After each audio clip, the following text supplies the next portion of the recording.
मी doctor Prabhakar Gaikwad शिक्षण चळवळीमध्ये आणि सत्यशोधक ओबीसी चळवळीमध्ये सक्रिय कार्य करत असतो। आज जी नांदेड येथे भारतीय पिछड़ा ओबीसी शोषित संघटन लसाकम आणि सप्तशृंगी साहित्य मंडळ या 3 संघटनांच्या नेतृत्वात आज राज्यस्तरीय शिक्षण परिषद या विसावा हॉटेलमध्ये आज संपन्न झालेली आहे।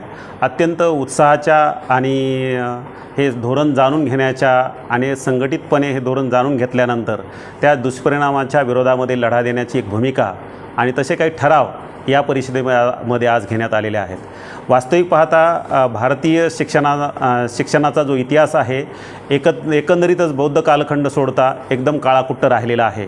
या देशामध्ये जे शोषित पीडित जात समूहांच्या मुलं-मुली आहेत त्यांना शिक्षणाच्या परिघातूनच बाहेर ढकलण्याचं काम सातत्याने करण्यात आलेलं आहे आणि स्वातंत्र्यानंतर पुन्हा वेगवेगळे आयोग आणून पुन्हा एकदा एक मोठा जनसमूह शिक्षणाच्या परिघातून बाहेर ढकलण्याचं काम आत्ताचं विद्यमान सरकार करत आहे।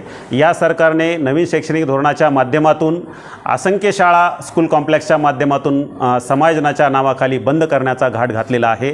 जवळपास देशभरामध्ये लाखो शाळा बंद पडत आहेत आणि बाकीचे विरोधी पक्षांचे तोंड दाबले जातात, मीडियाला मॅनेज केलं जातं आणि जनसमूहाचा सुद्धा आवाज दाबला जात आहे। म्हणून या देशातील शोषित पीडित जात समूहातील गरिबांना शिक्षणच मिळणार नाही अशी तरतूद या नव्या शैक्षणिक धोरणामध्ये केलेली आहे। गरिबांसाठी वेगळ्या शाळा, श्रीमंतांसाठी वेगळ्या शाळा अशी एक बहुस्तरीय शाळा पद्धती या देशामध्ये लागू केलेली आहे आणि या देशामध्ये पुन्हा कोचिंग क्लासेसचा बाजार भरवलेला आहे, शिक्षणाचा बाजार भरवलेला आहे, शिक्षण नफा कमवण्याचं साधन झालेलं आहे आणि तरी सरकारचा यावरती अंकुश नाही आणि ते असं म्हणतात की आम्ही विश्वगुरू आहोत, भारताचा डंका जगभर वाजतोय आणि आम्ही लाखो करोडो लोकांचे तारणहार आहोत।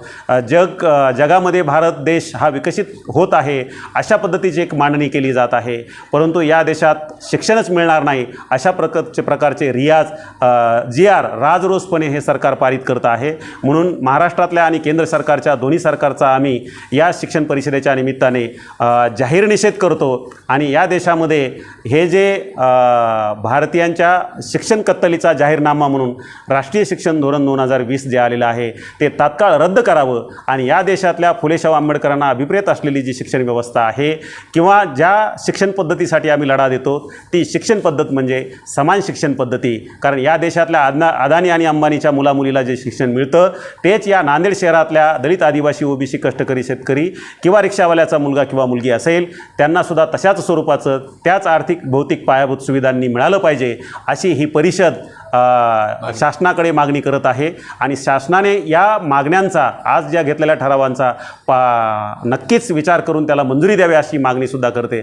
जर येत्या काळामध्ये जर त्यांनी अशी मागणी पूर्ण नाही केली तर या महाराष्ट्रामध्ये ठिकठिकाणी शिक्षण बचाव समितीच्या माध्यमातून किंवा शाळा बचाव समितीच्या माध्यमातून किंवा BPSS किंवा लसाकम अशा वेगवेगळ्या ज्या परिवर्तनकारी संघटना आहेत यांना सोबत घेऊन एक मोठा लढा या भारतामध्ये लढला जाईल।